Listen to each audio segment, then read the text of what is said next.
Welcome to G9 news. నేను మీ మౌనిక. అయోధ్యలో అపూర్వ ఘట్టం ఆవిష్కృతమైంది.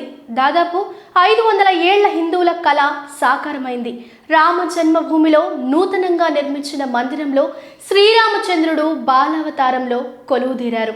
ప్రధాని నరేంద్ర మోదీ చేతుల మీదుగా సోమవారం బాలరాముడికి ప్రాణ ప్రతిష్ఠ క్రతువు జరిగింది. మేషలగ్నం అభిజిత్ ముహూర్తంలో బాలరాముడి ప్రాణ ప్రతిష్ఠ జరిగింది.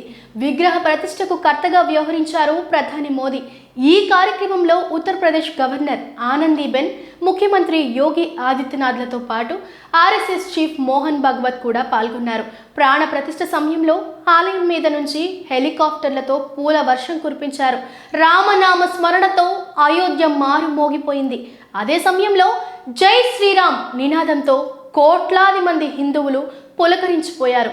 సకలాభరణాలతో అలంకరించిన బాలరాముడు ధనుస్సు ధరించి కమలంపై కొలువుదీరాడు. ఆ దివ్య రూపం సోషల్ మీడియాకు చేరగా తన్మయంతో భక్తులు పులకరించిపోతున్నారు. ఇవి ఇప్పటి వరకు ఉన్న అప్డేట్స్. మరిన్ని అప్డేట్స్ కోసం చూస్తూనే ఉండండి G9 న్యూస్.